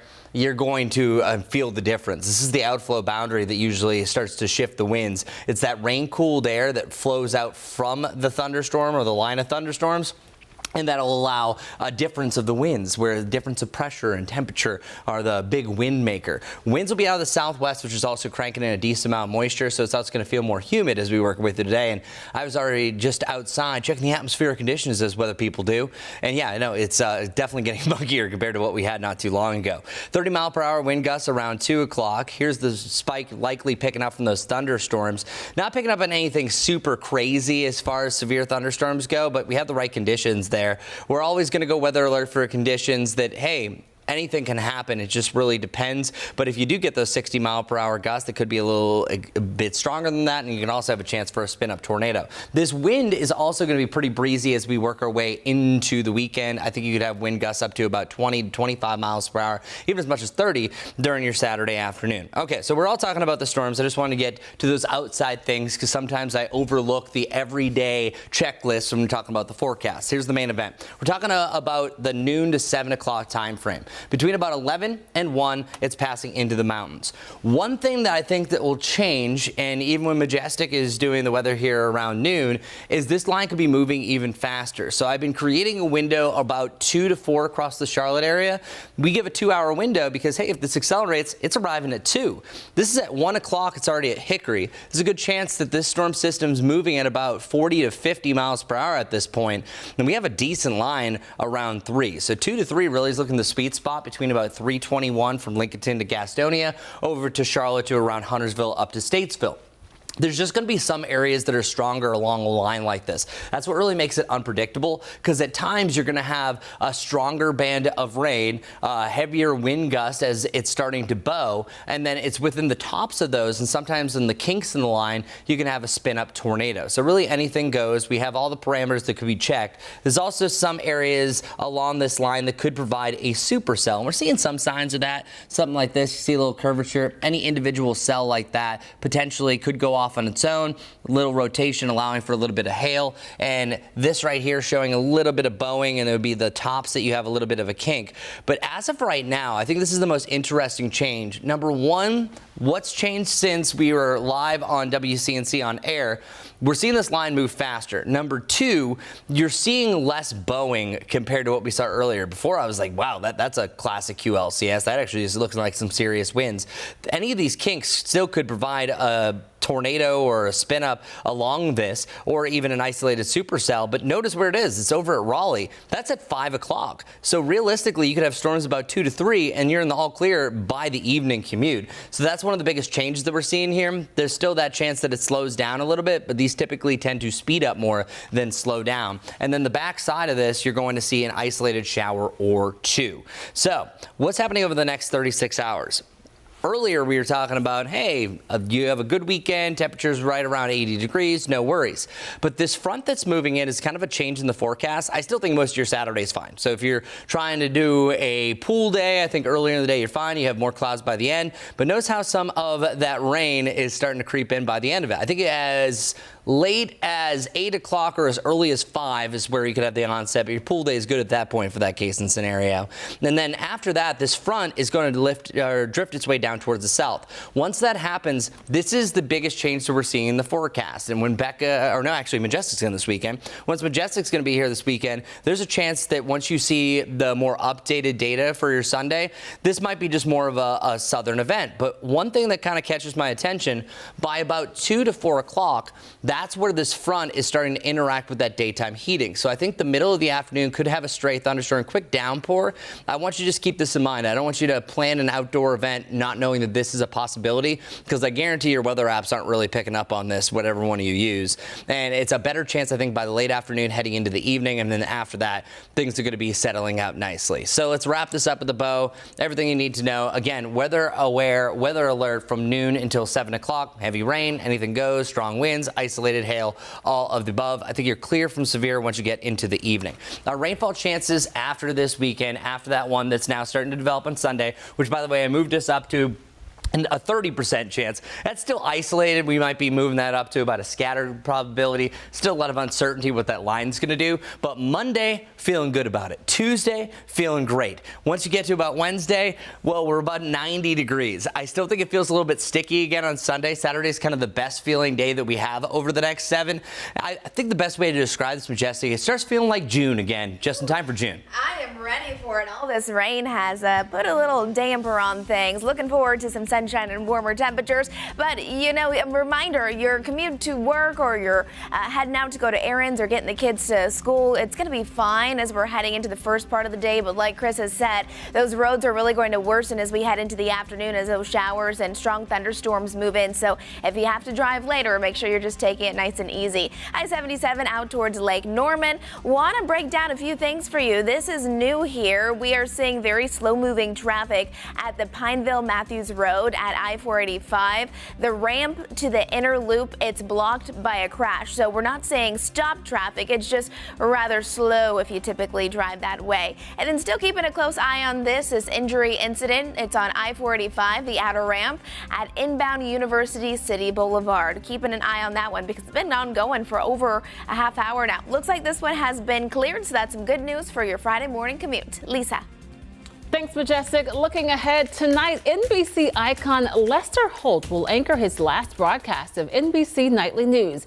A decade ago, Holt was named anchor of Nightly News after hosting weekend editions of the news broadcast for 8 years and co-anchoring Weekend Today for 12 years. This morning, he will be on the Today Show, looking back at some of his biggest stories and sharing what is ahead. And I feel like we've always known Lester Holt to be kind of the face of NBC. Yeah. He's been a fixture there for so long. And from the folks within NBC, he's got an amazing reputation for being like a workhorse who works all hours, all the time. I mean, we talked about it for years. He did a Weekend Today Show and Weekend Nightly News both. For years. So he deserves probably a slightly less rigorous schedule because he's still going to be doing Dateline. Right. He's not leaving Dateline. Can't wait to hear what else is next for him. Good for him. Good for him. All right, 8:54 right now. We are going to take a quick break. Coming up in just a few minutes, we are going to have our live Impact News stream. That's going to be with Jane Montreal. That's coming up in just a few minutes, breaking events as they happen. Before we get to that, though, coming up in just about 1 minute, Chris is going to bring us up to date with that WCNC weather impact forecast. We know some severe storms move in our direction, hitting early this afternoon. He's going to have more on that. Plus, Majestic has another check on your Friday morning commute. That coming your way right here on WCNC Plus.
Weather alert day. Today is the best chance for storms all week long. When? From noon till 7. Charlotte most likely see them a little bit closer to about the 2, 4 o'clock at the latest time frame. Gusty winds, large hail, isolated tornadoes. Stay weather aware. And also stay updated with us on WCNC Plus. Brad will be live streaming with Brittany at that point once we hit our peak, which, by the way, check it out. Mean line of storms really close to the Charlotte area between that 2 to 4 o'clock time frame. Actually should be clear of our area between about 5 and 6 o'clock. Good news. Sky Roofing 70 forecast showing a big warm up into next week. Slight storm chance better on Sunday this weekend. Majestic? All right, area roadways this morning are dry, but like Chris said, your commute this afternoon and this evening could look much different, so do keep that in mind. Live look outside, York County cameras looking all right, and things are actually starting to quiet down. Do still want to let you know about this ongoing issue. Seeing some impacts there. Pineville Matthews Road at I-485, the ramp to the inner loop, it's blocked by a crash, so just be mindful of that. Otherwise, off to the east, we're watching this I-485 outer ramp at inbound University City.